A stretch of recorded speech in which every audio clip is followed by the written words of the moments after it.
Isang mapagpalang araw po sa ating lahat. Ako po si Charles at welcome po sa aking daily devotion. Sa araw na ito ating tatalakayin kung paano nga ba malalaman kung ano ang plano ng Diyos sa atin. So, Isaiah chapter 40 verse 8 ang sabi rito, "The grass withers and the flowers fall, but the word of our God endures forever." Sa Tagalog, ang damo ay nalalanta at ang bulaklak nito ay nalalaglag. Pero ang salita ng Diyos ay mananatili magpakailanman. So, punta tayo sa unang katuruan. Ang sabi rito, that God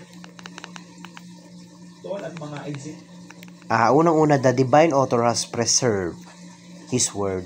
So, ibig sabihin, simula nung unang-una pa, nung nilikha yung Biblia, yung Old Testament pa lang, hanggang ngayon, ay yung Bible na yan at yung mga nakalagay dun sa Bible ay preserve yan ng Panginoon. Hindi ibig sabihin na porket yung Biblia matagal na, hindi ibig sabihin na porket yung Biblia ay nung sinaunang panahon pa, nawala na yung bisa, nawala na yung kahalagahan. Hindi ganun, no? So, kumbaga, hanggang ngayon, preserve ng Panginoon yung Biblia.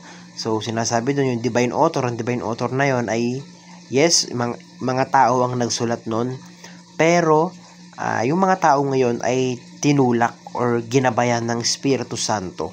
Ginabayan ng Diyos sa pamamagitan ng Espiritu Santo para isulat yung Biblia, para isulat yung nilalaman ng Biblia ngayon. So, the divine author has preserved His word. So, nalikha yung Biblia dahil sa Espiritu Santo, dahil sa Diyos. Kaya hanggang ngayon, hindi nawawala yung kahalagahan yan. Hindi nawawala yung ibig sabihin yan. So, sa ikalawang teaching, ang sabi rito, the church recognizes God's word. So, yun nga, ang pinakabasehan ng simbahan ay ang salita ng Diyos, ang Biblia. So, nire-recognize nila na yung Bible na galing pa sa sinaunang panahon, yung Bible na galing pa noon, ay yun ay salita ng Diyos. At yun nga, nilikha yun sa pamamagitan ng Espiritu Santo, and at the same time, salita niya yun. Galing sa Diyos yun. So, sa ikatlong teaching, ang sabi rito, the Word of God has been preserved until now. So, yun nga yung sinasabi ko, ang Biblia, sinulat ng Diyos. Ang Biblia,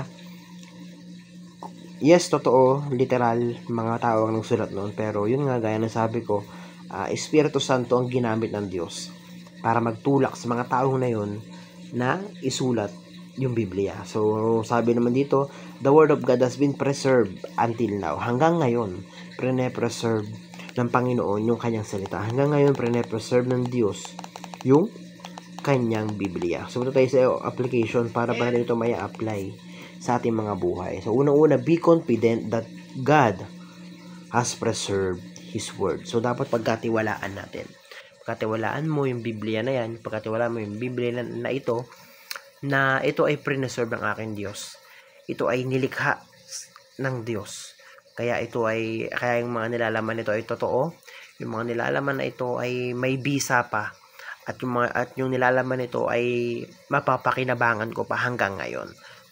So, marahil maraming nagtatanong sa atin, na kung ano nga ba yung purpose mo sa buhay, kung ano nga ba yung kailangan mong matupad dito sa buhay, or kung ano nga ba ang plano ng Diyos sa iyo.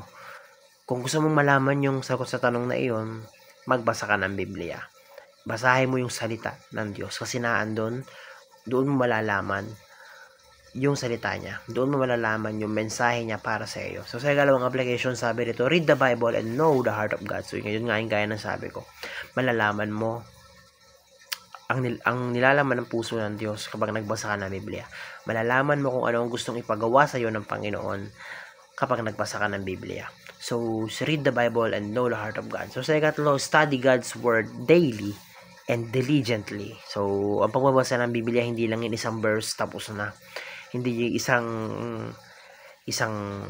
minuto lang tapos na. So, kumbaga, pag-aralan mo to natin araw-araw, hindi isang beses sa isang linggo, pero araw-araw. And pag-aralan mo to ng